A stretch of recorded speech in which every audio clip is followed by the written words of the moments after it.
మన రేవంతన్న నిగ్గదీసి అడిగే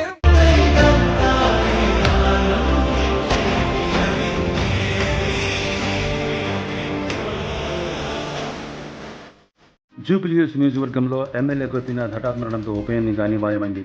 వరుసగా ఆ నియోజకవర్గం నుంచి హ్యాట్రిక్ సాధించిన మాగంటి గోపీనాథ్ జూన్ నెలలో దివంగతులయ్యారు. త్వరలో ఉప ఎన్నిక జరుగుతున్న నేపథ్యంలో అన్ని రాజకీయ పార్టీల దృష్టి ఇప్పుడు జూబ్లీహిల్స్ పైనే ఉంది. అటు రాజకీయ నాయకులనే కాదు, సామాన్య ఓటర్ సైతం ఇప్పుడు సీటు ఎవరికి ఇస్తారు, ఏ పార్టీ ఎలాంటి వ్యూహం రచిస్తుంది అనే దానిపై చర్చిస్తున్నాడు. నలుగురు టీ తాగుతూ పాండబాల ద్వారా నిలుచుంటే ఒకటే చర్చ. జూబ్లీహిల్స్ స్థానంలో ఎవరు పోటీ చేస్తారో అనే దానిపై చర్చించడం ఇక్కడ సాధారణ విషయమైంది. ప్రస్తుతం తెలంగాణలో జూబ్లీహిల్స్ సీటు హాట్ టాపిక్గా మారింది. మాగంటి గోపీనాథ్పై ఓడిన అభ్యర్థులందరూ ఇప్పుడు మళ్లీ పోటీ చేసేందుకు సిద్ధమవుతున్నారు.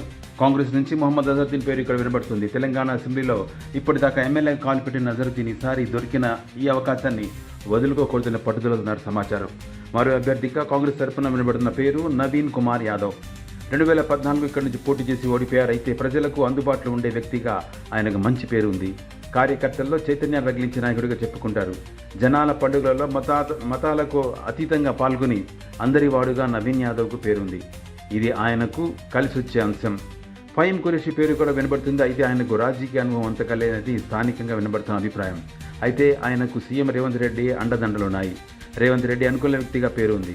సినిమా మొదలైంది, కానీ అసలు సినిమా హీరో ఎవరనేది ఇంకా ఖరారు కాలేదు.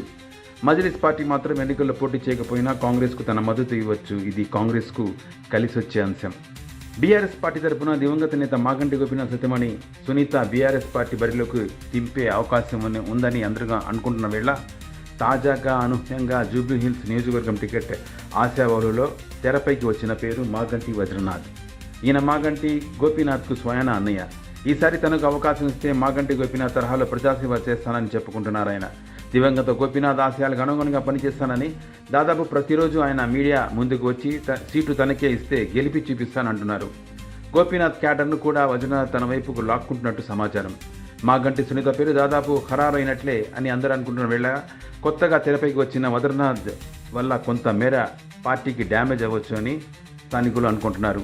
ఏది ఏమైనా సీనియర్ కాంగ్రెస్ లీడర్ స్వర్గీయ పీజేఆర్ కుమార్ రెడ్డికి ఇస్తే బాగుంటుందని జనంలో చెప్పుకుంటున్న టాక్. 2 సార్లు ఎమ్మెల్యేగా పనిచేసిన అనుభవం ఉండడంతో జూబ్లీహిల్స్ సీటు విష్ణువర్ధన్ రెడ్డికి ఇస్తే మంచిదని జనం భావిస్తున్నారు.